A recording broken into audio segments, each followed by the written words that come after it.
The game has many faces, and everyone has a story. My name is Jeremy Sheetinger, and come along for the journey as the farm system explores where the game was, where it is, and where it's going. From big league clubhouses to little league parks, this game has a lot to offer. For the first time ever, this series will attempt to pull back the curtain and demystify the game. The stories, those are endless as we pull perspectives from inside professional baseball, down through all levels of college, into high school and youth baseball, the highest levels of softball, business professionals, and even training facilities. Come along as we connect the dots and celebrate the special people from within our community telling their stories from inside the game we all love. This is The Game.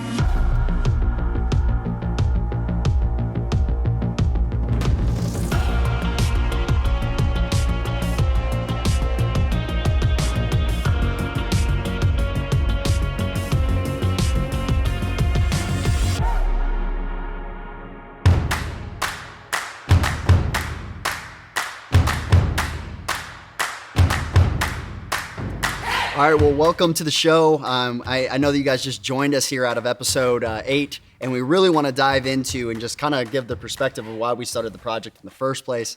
Here at the farm, obviously the farm system, where that name came from, is really about baseball development and really the heart of what we do.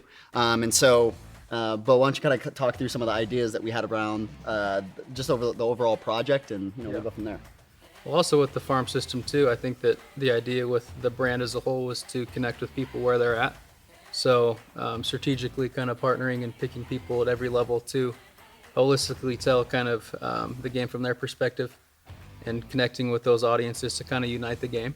I think, where we've been with private sector, coaching at different spots and kind of viewing the game from our lens, also trying to get perspectives from everyone else along the way. To really unify and kind of tell the story of where it's at. I think we're all pulling in the same direction. Sometimes we can get lost in the weeds, so I wanted to show like a holistic view where the game's at and, kind of find the people in the trenches and give their perspective and really try to unite the game and push it forward in that way. Yeah, and I think we also had a pretty unique perspective because both of us have also played a lot of stops. Yep. Obviously, again, like I had one more stop than you as well. We're playing from different levels of going from junior college to Division I and then stopping at NAIA, which is obviously where we met. And so I think that with you going to another mid-major D1 and then again coming to the NAIA as well, like we had this perspective of just different parts of the game and different different viewpoints that I think a lot of people don't have. And so especially with a lot of the work with all the players that we train from so many different facets and different levels of the game, I think there's a lot of things that are misrepresentations or just not well-known information, obviously, that is being that just wasn't known. And that's really when we started with the game, and we had that idea of why we even named it The Game, right? Is that there's so many different lenses, and I think this kind of brings straight into that point where when we were interviewing and we were talking with Eugene over at 108, him kind of talking about, as we look through things and we look at the game as a perspective that we can't see the whole game at once, right? And we're only seeing it from split perspectives from different angles, and because of that, sometimes when we get stuck in that echo chamber of how we see the game, how important it is, that to understand that there's all these other blind spots and there's all these other different perspectives. And like you said, that's why we wanted to go through the game from so many different perspectives, right. And get from, again, from our businesses to our facilities and go through different levels of Division I, Division II, Division III, NAIA, junior college, high school, youth, and really dive into all of that. And then bring in also that other piece. Part of this same game is also softball. And how much, and that just, there's so much to go into there with softball, all the things and how those, as they're seen as different sports, but also too, it's still one sport at the same time. Right. And I think that was, pretty, big thing, I think a good place to start too, Joe, and something we didn't touch on and we don't always talk about is growing up in facilities. You and I both, now granted this is 10, 12, 13 years ago, but I also wanted to give those guys spotlight too, because sometimes we get the badge that we're innovative and we're not seeing the game from where it's at, when in reality, like those guys are innovative because we're trying to connect the dots between all the levels. And so I thought it was cool when Eugene talked about Truth is like a sphere, okay? So if you're looking into a sphere from an angle, right? Everything you're seeing from that vantage point is an accurate and true representation of what is inside the sphere. But at no point from one angle can you possibly see everything that encompasses the sphere. As soon as you shift 5 degrees to the right, 2 degrees to the left, little north, little south, you're all of a sudden privy. because it kind of encapsulates what we're doing with the entire thing, that we're all really working together. Now granted, we can only see what we're seeing in front of us, but I think something I took away from this project is that everybody really is trying to do their best for the game. Sometimes with the limited resources and limited scope, we get lost in what we think we're doing for the game. But I think Eugene kind of encapsulated that with that whole entire segment there, that we're all part of the sphere. Sometimes we can just get lost in our role inside that. Yeah, no, and I think that's a big point, is like understanding like with it is like it does take we need to appreciate all the different facets and all the different perspectives within the game, because everybody's pulling the game forward. Again, it's not just one, it's not just businesses, it's not just facilities, it's not just Division I, it's not just professional baseball, it's not just youth, it's not just softball, right? Like it's all of it that we're all pulling forward, and again have our own role to play within obviously the sport to really to pull the game forward, and like how important that will continue to be, and that's where we just more so than anything wanted to find a way to show these different unique perspectives that we have, since we do have like I think 95% of everybody that was inside the docuseries, like we had personal relationships with. Yep. And I think that is a big testimony of like, hey, like we had a lot of these perspectives because of those personal relationships that we have with everybody, and so we wanted to be able to share that with everybody, being able to see the game from all of these different perspectives, and really try to encapsulate where the game, where it was, where it is, and obviously where it was going. And so I think, throughout that, there's also some things we expected to see. Yeah. And also I think there was a lot of things that we didn't expect to happen, or maybe to pull from, the pull from the entire experience. So I kind of wanted to dive into that, Bo. So why don't you just like open up kind of what you thought, what did you expect? What did you expect from when we were going around and we are going to do this project? Like, what did you expect to see? I expected to learn more about the people in the game. Obviously as we're going through, you start to see the personalities and a little bit of flair to it. I expected to get an encapsulation of where it's at each level. What I didn't expect was how much each coach kind of knows. When you see like college coaches, you don't expect them to always be up to date with like the most tech, know what's going on the private side, the business side. I expected it to be very kind of specific to the different levels we were at. So kind of a surprise to me is that one, how knowledgeable they were. Not saying that they're not knowledgeable, but just the time constraints. How much time these guys don't only put into their teams, to their programs, but also to like where the game currently sits, I thought was kind of cool. So that was kind of an eye-opener to me, and then just learning more about them personally was kind of probably my favorite part, was like personalizing the coaches. I think sometimes you see them on TV or you see them on Twitter and you start to build this like persona that they have, when in reality, like getting to know the person, you can start to see why some of them have success and why they've been so great. Kind of by accident, we interviewed the top teams in the country, really is how it turned out to be. So I tried not to go in with a lot of expectation, to be honest, but that was kind of just my initial takeaway there. Yeah, no, I think I expected in a lot of ways that I think we've been around the game long enough and played for multiple teams that have had championships, and also to kind of realize that what makes a team successful. Like obviously there's some things between the teams that are very similar, where again it's like attention to detail or some of these bigger subjects you can get into. But I think also too, I was expecting to go in and go to each one of those teams and say, okay, like, hey, this is specifically what this team does that really, this is what makes them successful at this level. Right. And I think that again, in large part, like those expectations were met. Like, again, they all were very unique in their own ways. Also, too, there was a lot of overlap in some of those bigger areas, like we talked about, especially when it came into how the teams, I think, from the teams that we've just been on, and also to those championship teams that we obviously were interviewing with, is like with those episodes that were around college or even high school, all those things, right, is how the teams interacted, and where it was more of like a family like atmosphere, and also to how those coaches all emphasize, and I think this kind of brings in like when we go to like when we were at Clemson, right? So when we were at Clemson, I think a moment for me, and again we captured a bit of it in that episode where Monty's actually talking to his team. You look at the game today. All right, we play 5 innings of baseball. We put a runner out there on bases at 10 different occasions. Do you know how many times we failed today? In 10 different situations? To either get the runner in or to get the safety down? Zero! That's how many times we failed today. Okay? We talked about staying inside the baseball and driving the ball the other way today. How good a job did we do that in our batting practice today? We did a damn good job of it. Okay? How many barrels do you think we caught today? We caught a lot of barrels.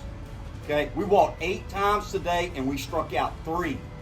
We were +5 today. So we talk about discipline and approach and what you do at the plate. How good a job did we do today when it comes to our discipline at the plate, of selling out to our approach on every pitch and sticking with it. We did a really good job of it.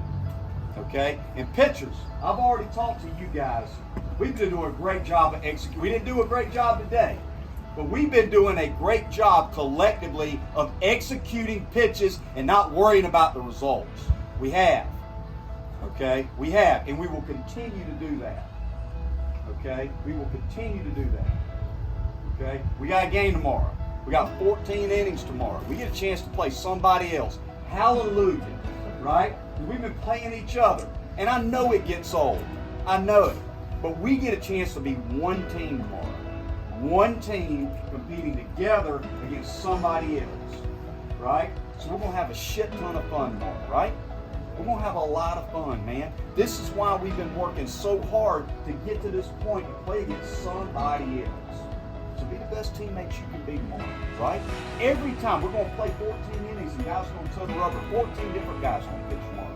Every time one of our guys goes out tomorrow, we're all behind him, right? We are all behind him. Everybody on defense is behind that guy on the mound, right?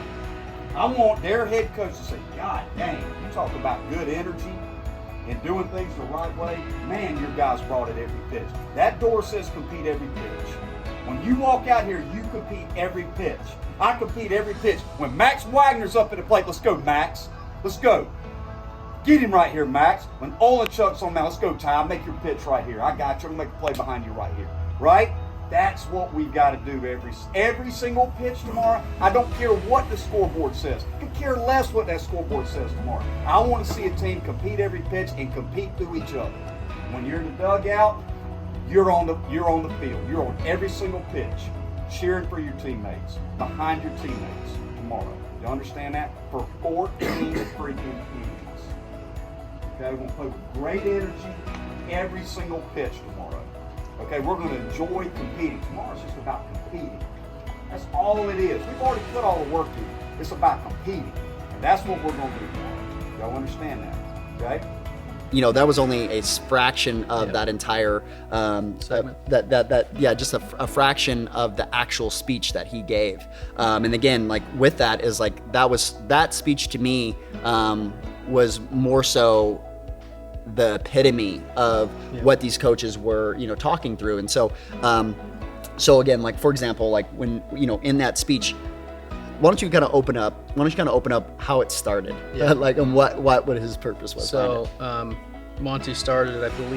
I think the first line was like, we need to be recruit ready, which from the outside in a vacuum it seems silly, but Clemson being, I think they were #1 ACC fan attendance. Obviously have beautiful facilities. They had a recruit coming to campus, and their mill room dining area, there was like some dishes that weren't put away. And Monty started the speech saying like, we need to be recruit ready.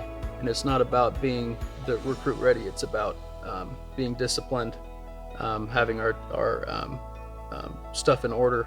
And he went there, but then branched out to what that means to compete every day. But yeah, I mean, he started it by just saying we need to be ready to, compete every single day.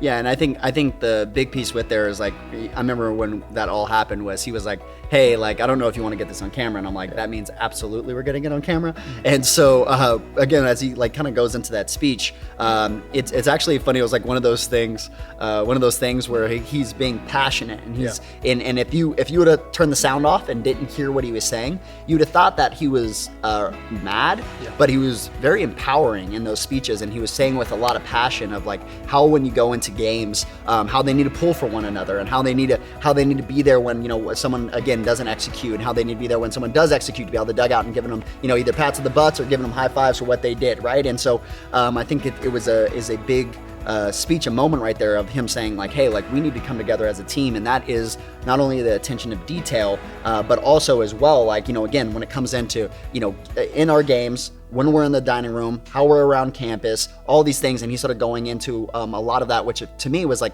that's coaching, right? And that's why it's not just because does Clemson have some talented athletes? Absolutely, right? But also too, it's not, nothing's owed to them because they have talented athletes, right? Like last year, they had a really tough year. And the years before that, I mean, they've been one of the top schools in the ACC for a while. But with that being said, again, like they had an off year last year. And so, again, nothing is guaranteed. And he was, again, going into that within the speech that, again, like there's things that, we need to have championship character so that we can be a championship team. And that comes into all facets and where we are throughout our entire day and how we interact and all of those things together. And I thought that also, kind of really pulled into as well, as, you consider it a different sport, was also the atmosphere that was coming over, specifically where I'm thinking is like when we were at LSU. And so when we were at LSU, it was just really, again, the same thing was, if you were to walk into those practices and feel what it felt like, how the players were interacting with each other and what the culture of the team was like, I think it also mirrored very closely to, again, another championship quality team like, Clemson. And so why don't you kind of like open that up from, when the LSU experience? I think LSU, Clemson, Tampa, Trinity, probably the biggest thing I took away feeding into the LSU thing is like the coaches really harp on how you do one thing is kind of like how you do everything. And it's a reflection of, you're a reflection of LSU in everything that you do. And a big thing for Beth was we're a family and we're Tigers for life. And so I think teaching these young women that like people are always, you always have a target on your back and you're always representing not only you, but your family. That was a big thing for Beth too. So I think that one common thing amongst all of them was like really molding these young women and young men that like what you do, how you do one thing is how you do everything, and setting them up to continually have success in all facets of their life. Yeah, 100%. And I think that was the big thing is like, again, it brings me back to Lindsay's interview, right? When we're talking with her. I think I'm a really average softball coach, but I'm really good at loving them. And it's like, well, that's why you win. Right, is again with that is putting the player first before and the person first before the player, before school, before anything else. Again, is put in before wins, right? And so. And I see that again, it's one thing to say that, but obviously with having my personal relationship with Lindsay as well, is that relationship. And again, obviously it trickles down from Beth from the very top, that enables her staff and empowers her staff to coach that way. But I think that's also why her and Lindsay have been together for so long. And Howard fits right into that as well. But again, like, I get to see Lindsay day in and day out, and to listen to, I was telling her this the other day, I was just like, man, like, you inspire me to be a better coach. And you inspire me to be a better coach because as I watch her love her players, right? And as I watch Beth love her players, right? And I see, and every coach, that's from everything, right? All the way across the board, how many of every coach that we interviewed with, like how much they actually love their players. And there's so many times throughout many of the interviews where, guys started getting emotional, right? And they started getting emotional, especially talking about their players and, the life change and the ways that, that their impact has been, felt and all the way through. And I think obviously a big one specifically out to LSU and their culture, their team, was definitely this culture. And again, how often they talked to, like, it wasn't like we segmented them across. Like, for example, when it came into like religious beliefs, when I do this thing, like, it was like they were a family, right? And again, they all had, slightly different things, but how they didn't leave those things off limits, right? Like, that was a part of their culture. That was a part of how they lived day to day. Those were the conversations that they weren't having. It wasn't purely like, we're only going to talk about softball and anything outside of softball. We talked about, like, again, the same thing at LSU. We're talking about, like, with Howard, right? Like, where he's talking about, like, when girls are going on dates and all these other things, right? Like, there's all of that where, like, it wasn't off limits. Like, no, we are a family and we go out there and play in the game as a family. And we're not only going to sit here and talk about the sport and I'm not invested with you. I'm only interested, because again, I think what happens with that is you set up a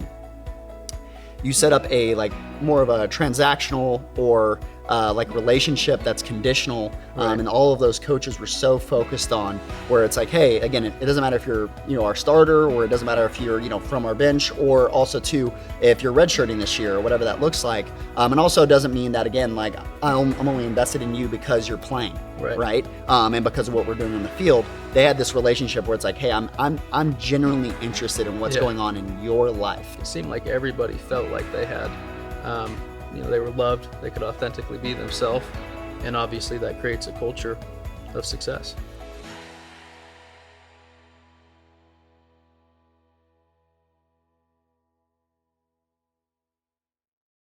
Hey, y'all want to see me do a magic trick?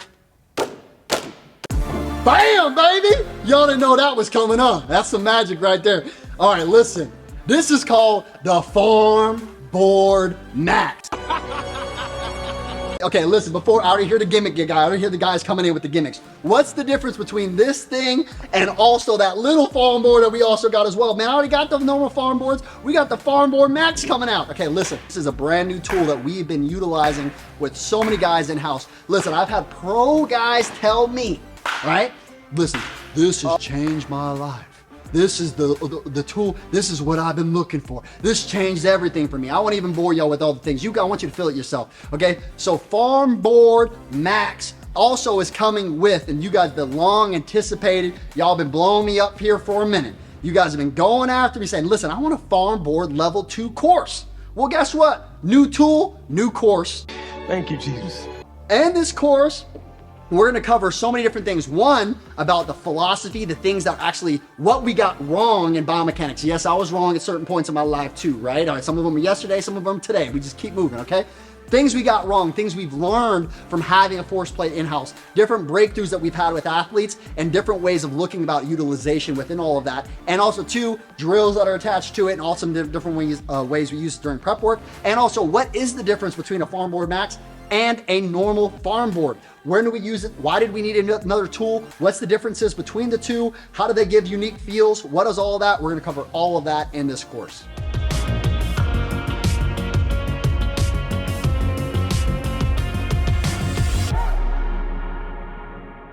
So, Bo, there was a bunch of experience that obviously we can't plan. Things that happened throughout our travel that, again, cameras weren't rolling, or they were rolling sometimes at certain points and certain moments. But bring up your top moments of us, just things that happened that we weren't expecting. I think the kind of talking off camera, but the one that I'll never forget, we were down in Texas and rolling along. I think you're driving like 300 miles or something like that, and Joey, the car's kind of bumping, and I kind of looked around and I'm like, "The hell is going on, Joe?" And ran out of gas right in the middle of the freeway. Yeah, that was good. That was good. Pulled out, pushed it off to the side. What did we walk like a half a mile to go get some gas? Yeah, I had to get some gas. That was good. The camera crew had everybody in the car, and we just.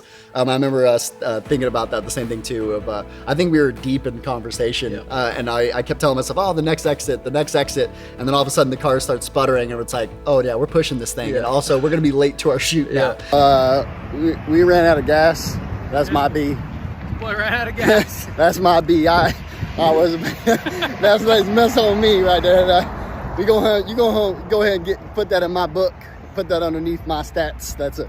I ran out of gas. But I think that was, just again, some funny things there as well. There was so many memorable moments like that personally impacted me, of seeing like the heart of so many people that I wasn't expecting, right? Like I knew we were going to talk to the coaches. I knew, there's going to be impacts that we're going to have from them, but also all these other experiences that happened throughout where we actually got to have these in-depth and like, life change heart moments that, on and off camera that were so impactful.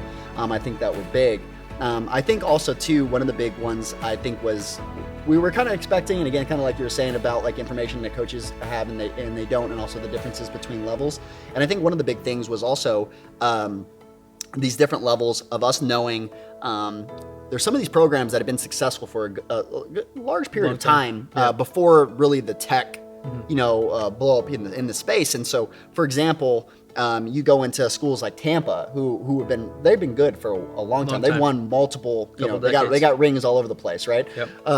Why don't first off with this story, let's just lay a base for Tampa. So I remember we were there and we're walking through all the accolades of all of their athletic programs. Yep. And so we're walking in one of the back rooms, there's all of these trophies on this back desk. Yep. And I'm like, well, what are they? Because again, out in the front, they have all these other trophies that are, very similar looking, like, again, all their World Series titles and all those things. And I'm like, for all the different sports.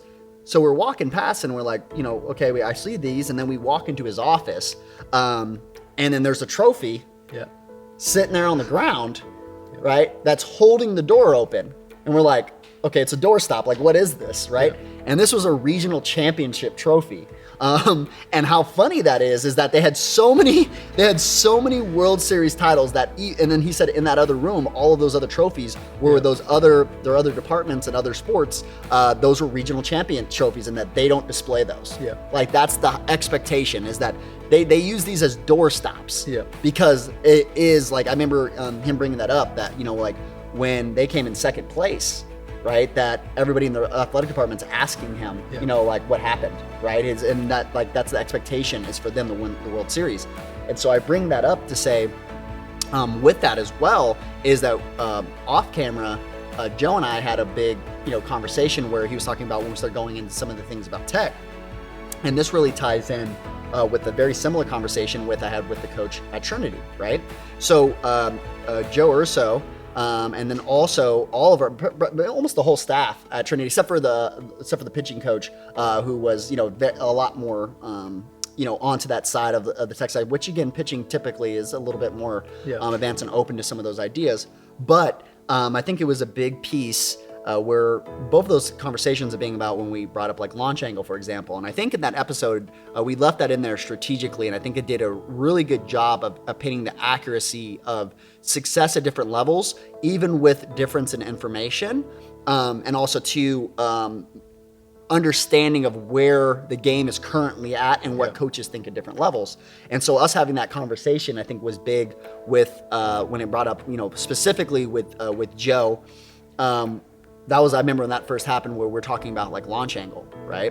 And I think that's a big, big piece as we started going into launch angle. The launch angle exit velocity term, well, that's always been there, but it's been demonized in the game by guys that don't understand it. The launch angle is a post-contact metric. It is not a swing. So when I hear guys talking about he's swinging for launch angle, they don't understand the difference between attack angle and launch angle, which just drives me nuts. The information and knowledge that's out there that they get from the pro level, and I have to say, you're not a pro. Like, yeah, if I'm that good at hitting a baseball, sure, I want to launch angle it too, but we got to work on quality contact. We got to work on hard ground balls, which turn into a line drive. Again, where you're going back and forth, where you have Monty describing what launch angle is and the big misrepresentations and people not understanding about some of the misinformation around the word launch angle, compared to what it actually is. And then you immediately see the other coaches talking about that misrepresentation of not understanding with that, and what is, again, the current state of the game, that these coaches that are winning at a really high level, they're applying this new information. And again, also too, how it's been presented to them, and also who is the person that's presenting to them, how that's been, might have been misrepresented. And so I know, for example, like when I was talking that with Joe, and I said like, hey, Joe, I'm like, you know what Major League batting average is between, balls that are hit between 10 and 15 degrees. Any ball, any hitter, any exit velocity, do you know what their batting averages are? And he's like, I don't even know if he actually guessed. I think he just said like, what is it? And I said, it's over 700. And he was like, Yeah. okay, well, what is this? And what is a ball that's hit between 10 and 15 degrees? It's a line drive. Yeah. Right? And so line drives play, and Joe was adamant the whole time during when they were hitting all those things. He loved, BP when we were sitting with him, how much he was looking for guys that drive balls on the line, into the gaps and an oppo and all these other things. And so, I got to have a really good conversation with Joe, specifically around how data and technology it's not against him, right? Yeah. But that again, it can be used for him, and to make that helped him teach his athletes and get his point across to what he's trying to tell them. And then I think I'll let you open up the Trinity line. I think the Trinity line was a very important piece because he identified it with D3, and I think that was a big point we talked about. Well, also with Tim at Trinity too, we had a good conversation connecting the dots that. Because the comment he made was launch angle, that isn't a D3 thing. That launch angle, to me, that ain't a D3 thing. Like, you got to be really good to try and get that. You can unpack that a couple different ways, because he may have also meant resources, the financial constraints, and also some of the practice stuff we'll get into about D3 that I was really kind of blown away with. Yeah. But those conversations we had with Tim off camera, because he's very like down to the ball, hands inside, long line drives to second base. Yeah. And when you break that down to him, that is producing the launch angle that, like you mentioned, 10 to 15 degrees. Yeah. And connecting the dots, that really kind of just informing and educating that you are teaching the right thing. Yeah. All this is a measurement tool and a feedback tool to really kind of validate what you already know works. For sure. And having that conversation, and we talk about all the time, if they would have called it exit angle, or maybe took away the word launch, people would be more open to it in general. Yeah. But I thought that was really cool with Tim, like helping him understand, like, this is a tool that can really show what you're talking about works and has worked for decades, all the way back to when you played. That's what people have said all the way back to Ted Williams. Hit it where they're not. The ball's coming down at an angle, swing slightly up, and you'll make head-on collision. I thought that conversation you had with Tim was also pretty powerful too. Yeah, and I think that's the big piece, is like, kind of like along with that is like just misunderstandings of attack angle and launch angle. And again, that's a very basic, again, it's been around for us on the private side of things, and which is why we wanted to highlight private facilities. Typically, private facilities are the innovators. Yep. And again, and it's for a large reason. And one of this conversation I actually had with Eugene the other day was talking about the expectation of a private side and a private business, what the expectations are compared to non-private sides. Yep. So there's different facets of the game, and one of the things I think it's really important, if you've never worked in the private sector, especially had a successful business on the private side, is there is a high regard where, again, when I was talking to Eugene, I'm like, if you think about it, like, if 90+%, right, of our clientele aren't getting better, not hitting better, that business is going to be in trouble from the private side. If you want to be again, and this isn't talking about like a public batting cage. We're talking about like a private setting, much like, again, like we have here as well, where a private setting where it isn't a public batting cage, there isn't all this other income coming from these other sources. Like, purely, again, that business is being funded by the results that they're getting their athletes, right? Yep. And they're going to see other athletes go and have these results, and people come and sign up to go do that.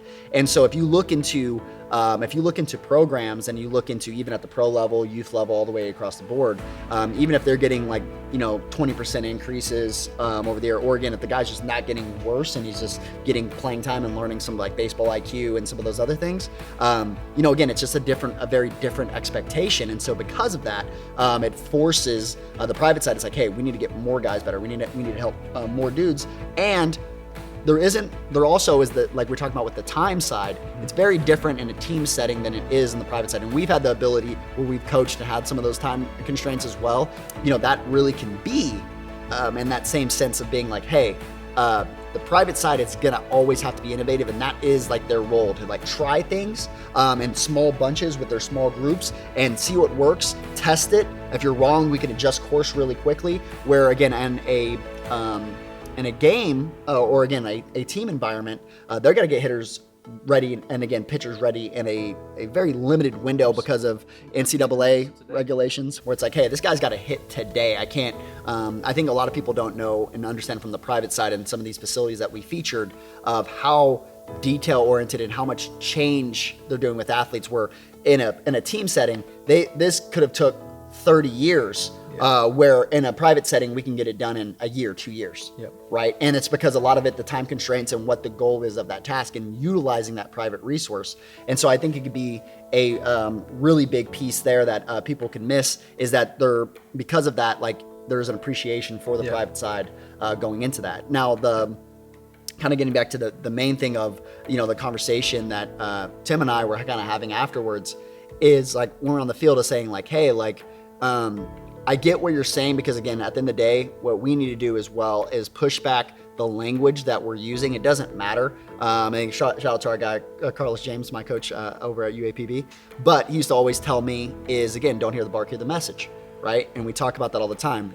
Don't hear the bark, hear the message. Well, how does that apply over to us listening? Is like, don't hear the bark of how it's presented or how well it's presented or how bad it's presented.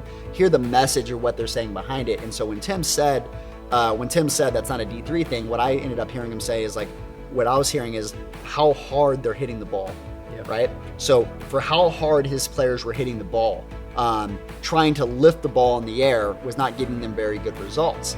And so, and this even happened at the pro level just years prior. And again, with misunderstandings, you can even have clips of Miguel Cabrera talking about how, he was starting to try to lift the ball and how that gave him problems. And also, too, a lot of times guys try to lift the ball and they actually lose distance because they end up topping balls and he went a ton of top spin and things like that.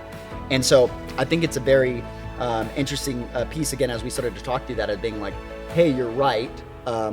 But there's more, right? There's more information. There's more ways we can apply this. There's more results that you can get with hitters. There's also more conversations you can have and understand where your players are actually, where they're coming from. And they're right and you're right. And this is where you guys are right. And this is where you guys are miscommunicating with one another as well.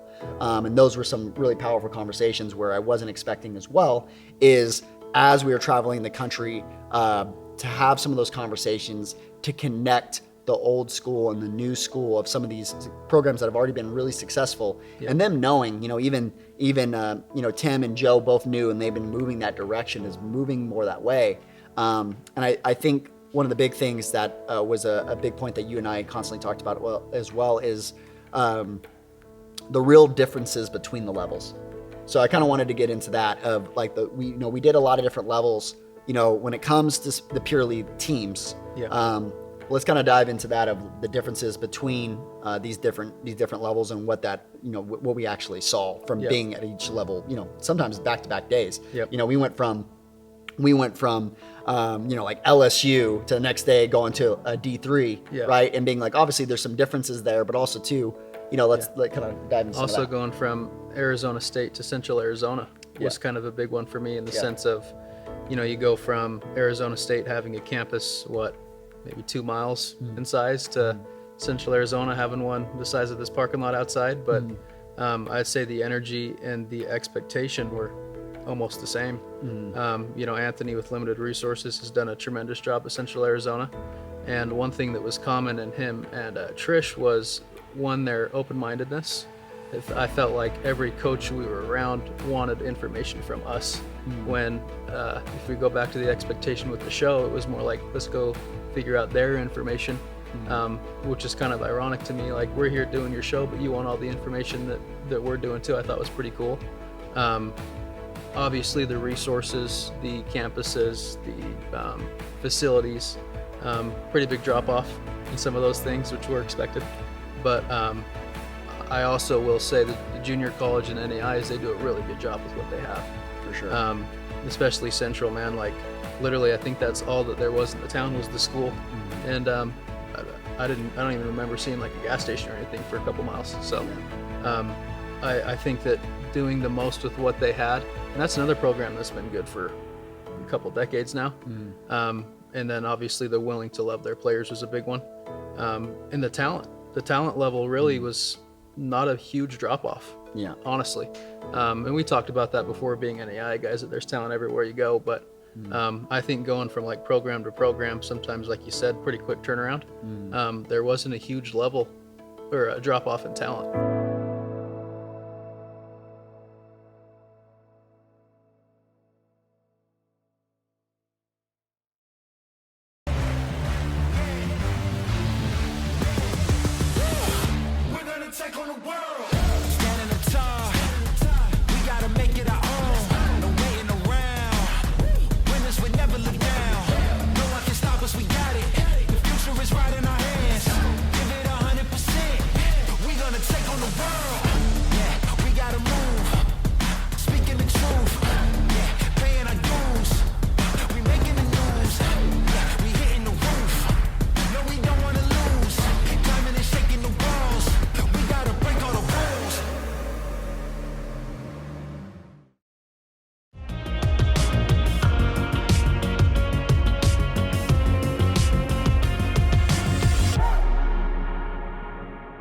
One of the things that we constantly see, we both played at mid-major D1s as well, and we played against some of the top Division Ones in the country.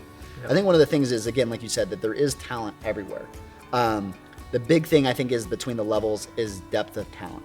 Yep.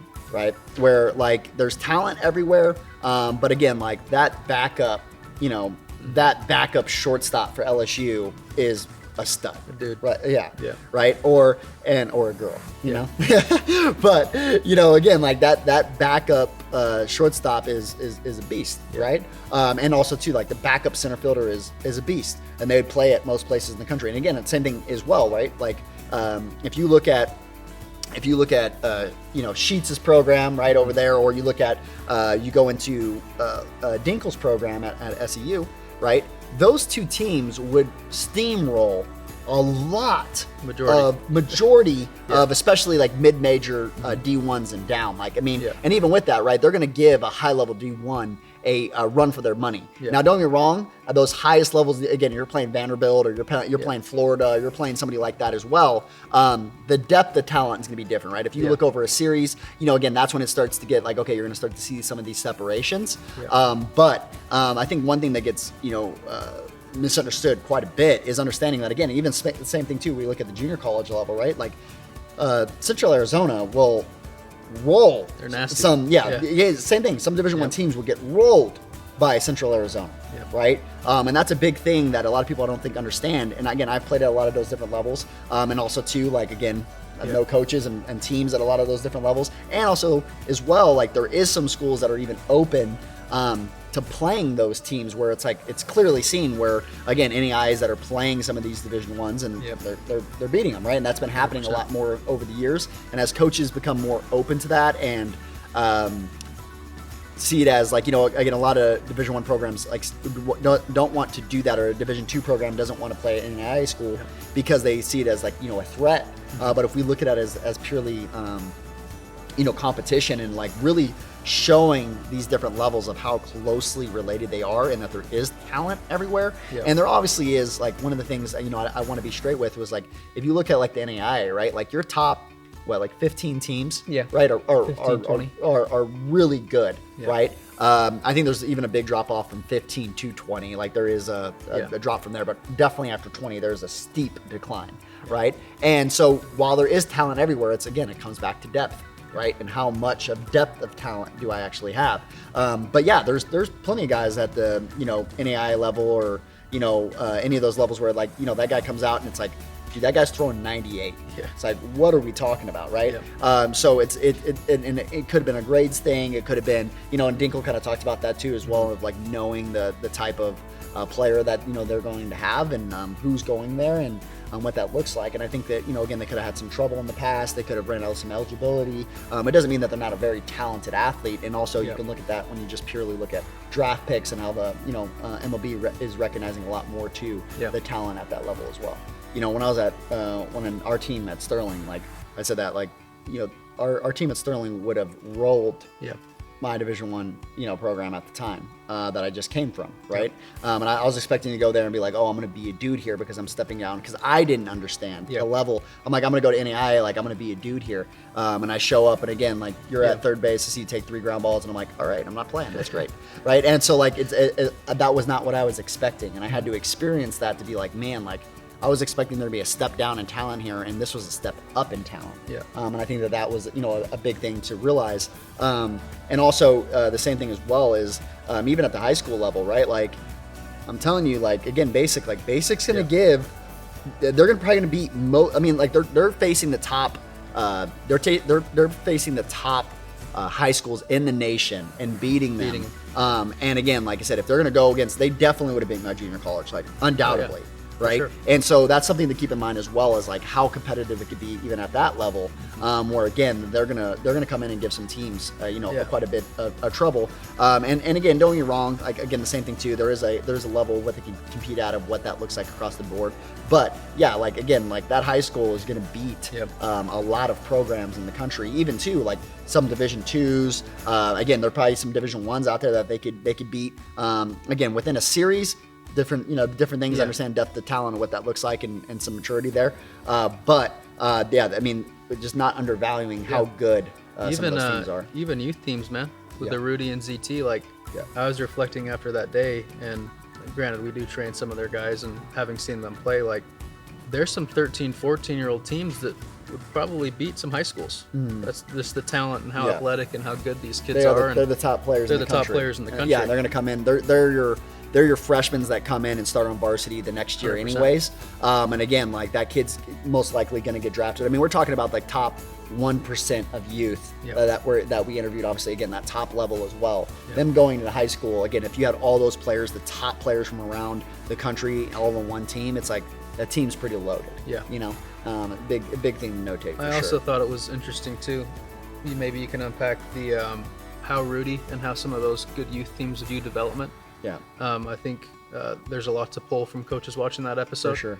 And one, how they structure it, and two, just what allows them to be great from the competitive side and the development side. It'd probably be good for you to open up that one too. Yeah, so I think one thing, like as you're kind of alluding to, is that there's a lot to pull from that. They're at a youth organization, again, if you're like, oh, it's youth baseball, I shouldn't pay attention to that, right? Even when we were talking, and again, I think it's how open-minded a lot of these coaches are at the top level, like they're so competitive that there's no information they're not willing to take in and have a conversation about because they want to win, right? So they're willing to do, again, listen and filter any information that you have of that may help their program get better. They're always continuing to innovate, and so that they can stay at the level that they are. And I think one of the big things is, again, with that is like Rudy's teams have won, multiple World Series, and also with that as well as like how he structures it. Where if you have missed that because you were watching the other episodes, is that when we even talked about this with Baker, he was like, man, that's actually a really smart idea about how he does things because of how limited his time is that he has with his players, because they have so many players that are playing for them and they're trying to develop everybody. And so one of the big things that Rudy always talks about as well is like, hey, when we have a team practice, like I'm working on team things. I'm working on bunt defenses. I'm working on how we're doing our, how we're going to run bases and how we're going to run these plays and X, Y, and Z and how we're going to execute when we're on the field. But I outsource my, I'm not a hitting guru. I'm not going to be your top hitting guy. So I outsource to someone that can coach. It takes a village to get these kids where they want to get to. They've had multiple hitting coaches, pitching coaches, trainers, teachers, high school coaches. It takes a lot of people to get them to go to the right place and succeed there. And again, we trained a good group of his guys throughout, some of the different places when we were back at 108 and also here at the farm. But with that as well, there's other hitting coaches that, again, hitting coaches, pitching coaches, strength guys that they're going to, and him as a head coach, he's not trying to do all those things on his own. He's utilizing his community, he's utilizing those other resources to build his program. And so there's so many high school programs. I know here locally, that was one thing that happened from at the high school level, even when I was coming up, where some of these top programs were outsourcing their strength because they didn't have a dedicated strength coach. And there's a lot of levels that don't have a dedicated strength coach. Drell and I were just talking about that. Like he's used to within football, like you have a dedicated strength coach, especially at that level, a Division I. And also you have so many coaches on the field. Comparatively within baseball, we have limited coaches. There's regulations on how many coaches you could have. Obviously, that's a big debate right now. But also with that as well as outsourcing some of those things and not and utilizing your field time for other things. And how that relationship could be. And so one of the things that we talked about with Baker off camera was really talking about that relationship where it's like, from the private sector, like the pitching coach wants that guy to be good. The hitting coach wants that guy to be good. The strength coach wants their player to be good. Well, so does the high school coach. Yeah.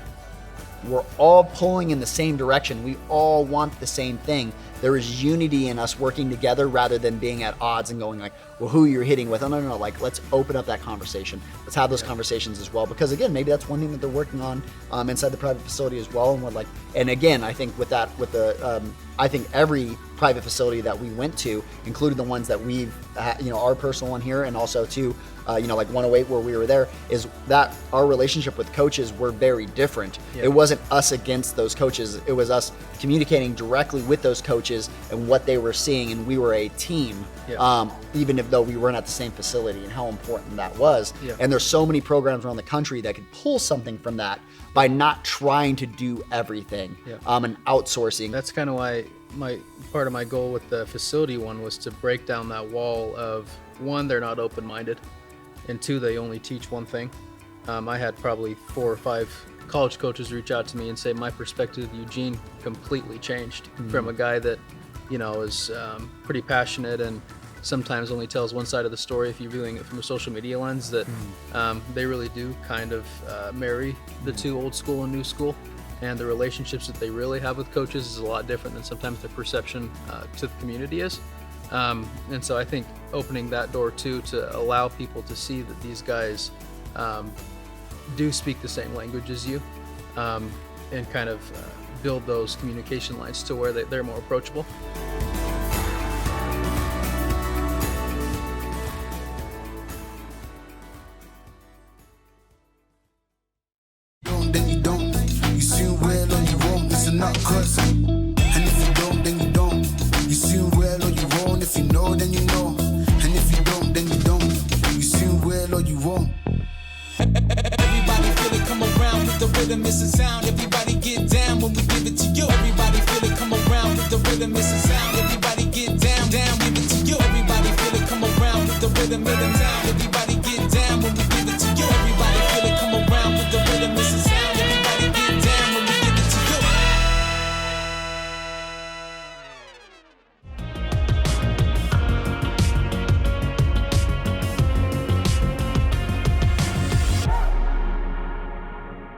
Something inside of episode 8 too that completely shocked my perception of the king of JUCO. I wanted to step there for a minute, but why don't you open up a little bit of his backstory and then kind of what his story did to your perception of him? Yeah, I think one of the big things with him is, again, you see these guys on social media, and one of the things we can do is, like human beings, is not really get this in-depth view on like who they are as a person and why they are the way that they are. And don't get me wrong, at a surface level, like, yeah, man, like he's totally hit bombs, hit tanks, right? Exit velocity, he wants to do it in every sport, smelling salts, hammering energy drinks, right? All of those things, and those are true about him, but also too of understanding like why that's his perspective and why, and also too how passionate he really is and how much he loves the game. And when you understand like his story and you go through the in-depths, it's like even in this episode, he's gonna drop quite a few F-bombs and he's gonna do his thing, but with that as well is like when you understand like how he grew up, and that's where it really was for me, is like it connected so many dots for me of how he grew up, and like where baseball wasn't fun. Baseball was like a beating, literally. Like he was getting beat for baseball. And again, like his story about really coming over here and like becoming an American and like what that looks like and all those steps he had to go through, and and just being so from an outsider of what he did and what he accomplished and who he had to be to overcome a lot of those obstacles has really shaped him into who he is today. And I think again, like like you said, why don't you got to take us into that story of when you first reached out to him and his responses, from that. So I actually went through Kevin, did some video stuff for us before. He's his content videographer. And the first phone call I had with Eric, he knew of us, and I said, we're doing this project and we'd like you to kind of represent JUCO. And he said, well, how the hell can I not? I feel like I have to do this for the game. And in the moment, I don't know his full story, but now after, interviewing him and sitting down, like, it really is who he is, his passion, his love for the game, and that initial response, like, how the hell can I not do this? Also just shows a lot about his character and his love for the game. And obviously you can see that in his brand and his content, but I think after watching that episode, man, just the inspiration and really the amount of lives that guy's impacting is pretty phenomenal, especially considering where he started too. For sure. Yeah, and I think that's a big piece is like, I think a lot of people think it's like, oh yeah, he probably just, when the camera turns on, that's who he is. It's like, he was like literally the moment you met him in person, the phone calls, everything off camera, like same dude. Yeah.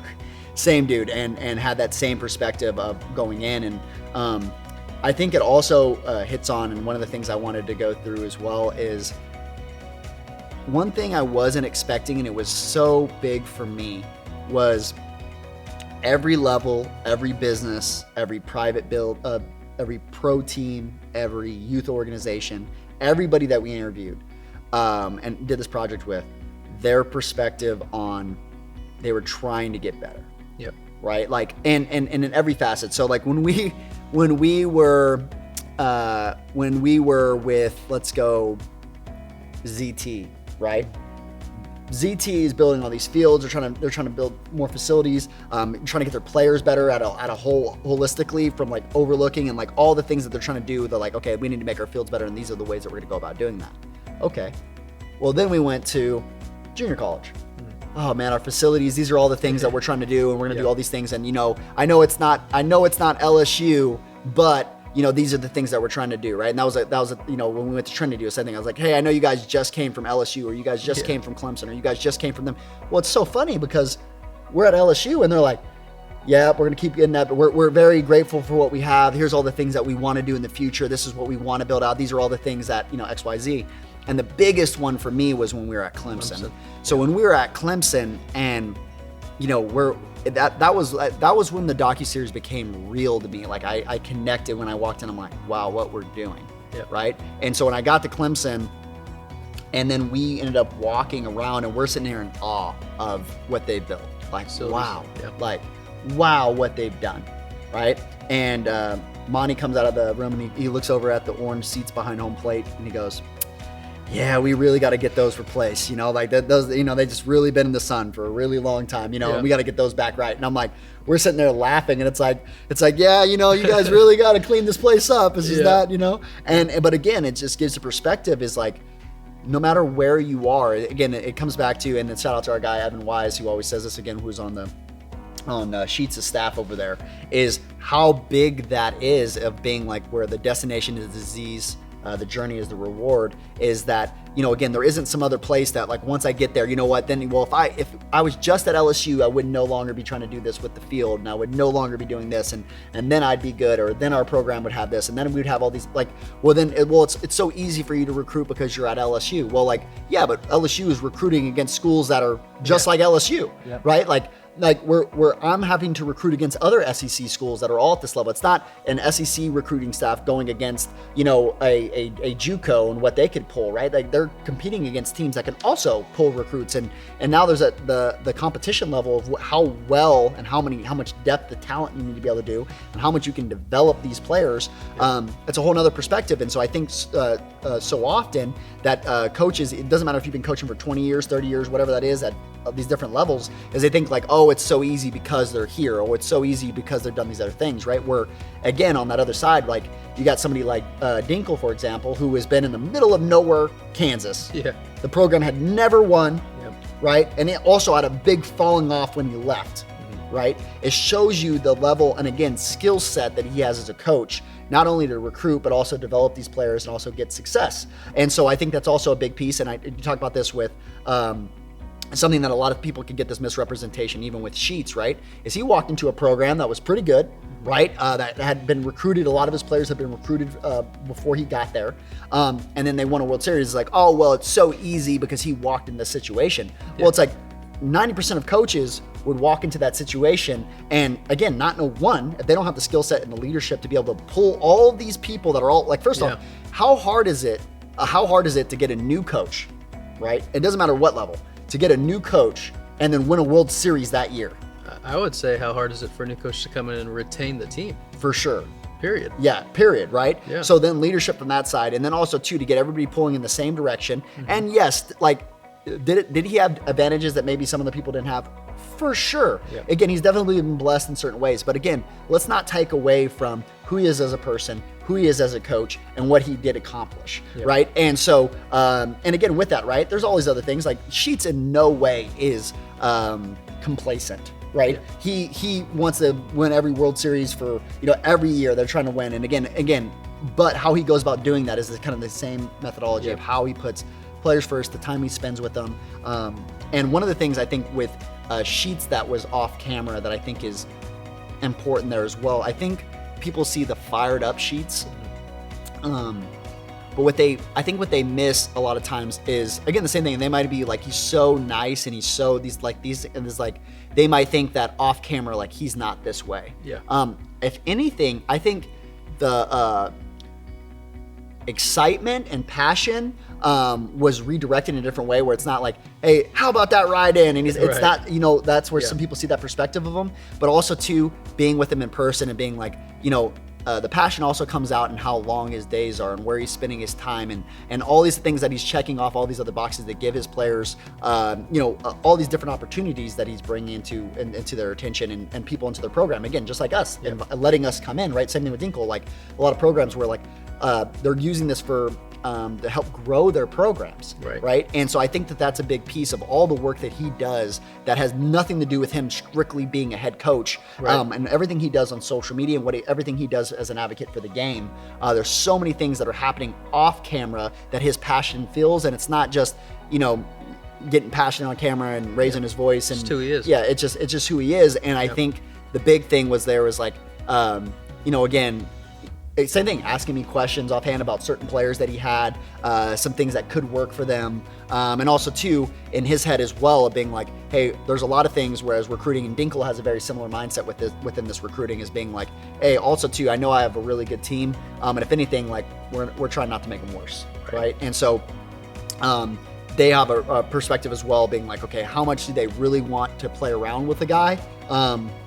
I recruited this guy to do something. I know he can't do X. I recruited him to do Y, and it's okay that I'm going to play him. I'm going to use the pieces that I have. I'm going to put this pawn here. I'm going to put this, rook here. I'm going to do these other things so that I put myself in a position to win, and so that these people get the best out of their ability. Yeah. But I think that was a big piece, is people really missing that on and off camera in our relationship with him. Something I thought was cool too, when we were talking about, I think Dinkle and Sheets both made this comment, is protecting the culture. Not only do they recruit good ball players, they also cut good ball players. Mm-hmm. I know Dinkle said they had like the number one transfer guy in the country. They cut him at the break because they're ruining the culture. And then piggybacking off of that too, you're talking about kind of winning national championships. Another thing I thought was very interesting, we asked Joe the question, we asked Dink the question, we asked Sheets the question, and I think LSU was, what was the feeling like when you won the championship? Mm. And all of them said, I was excited for about 24 hours, and then I said, is that it? Mm. Like, instantly trying to get better, what's next, preparing for next year.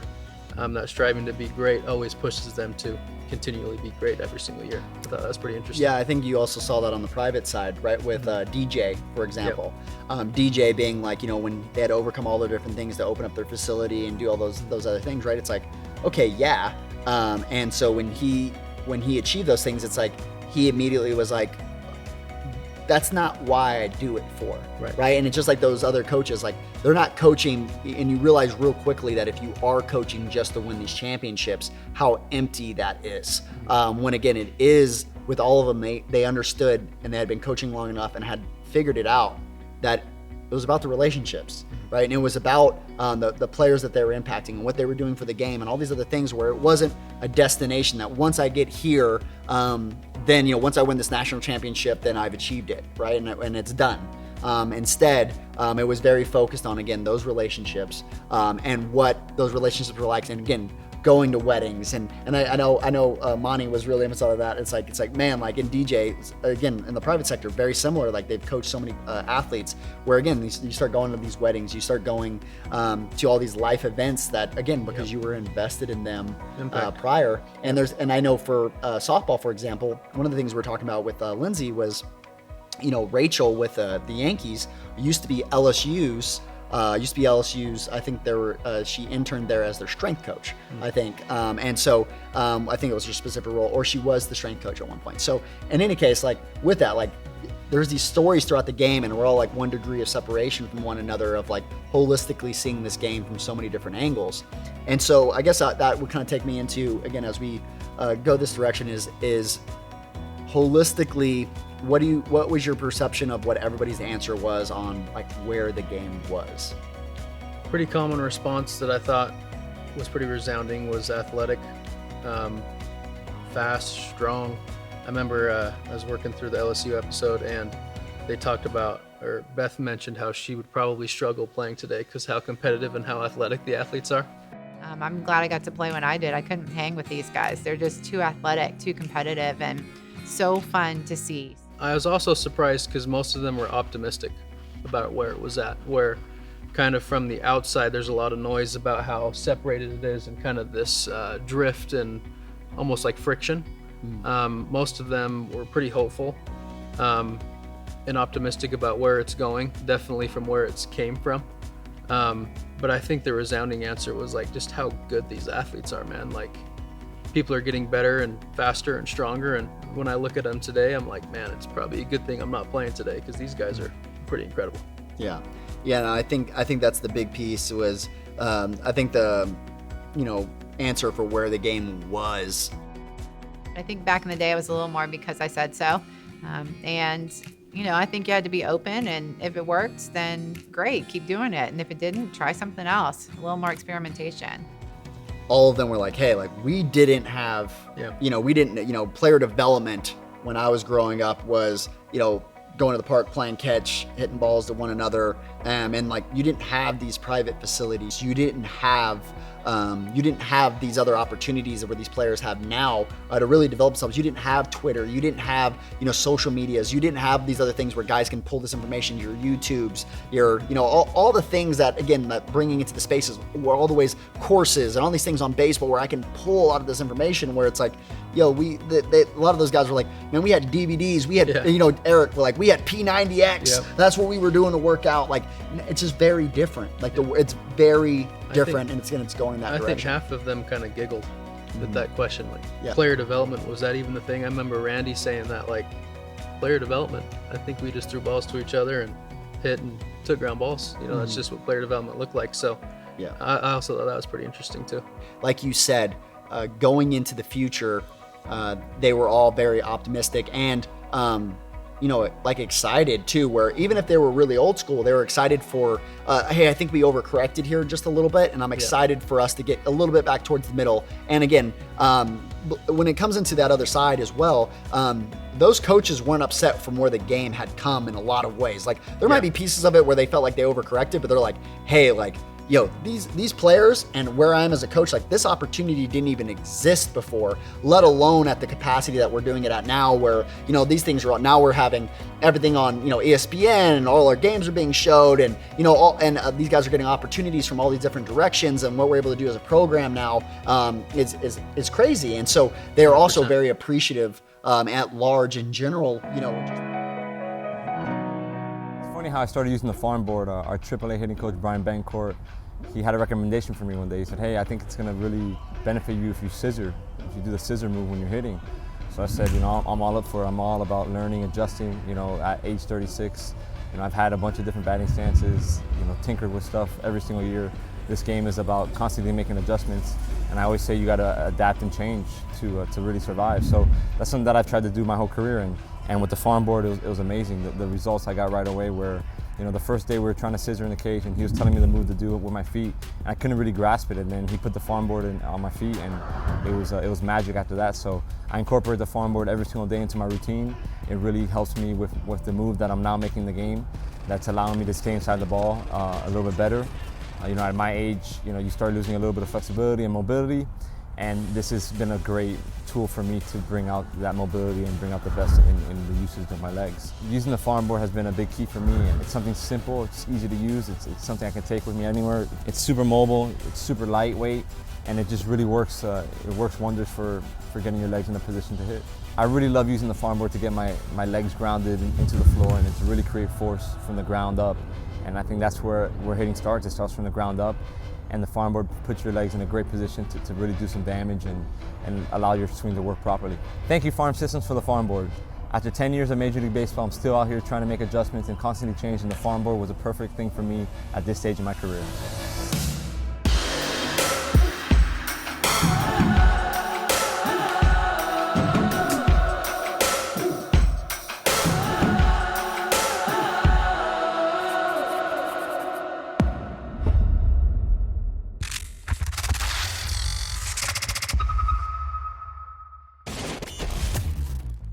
Is from this experience, and again, we all walk through these episodes together. You know, we got a lot of behind the scenes. We got to get really close with a lot of these people. But I think, though, like one of the big things is I wanted to kind of ask you this: is we all walk through these episodes together, and we got a behind the scenes. We got to travel around the country. We got to, you know, have a lot of these interactions and build a lot of these lifelong friendships. You know, now that we'll have in place because of this.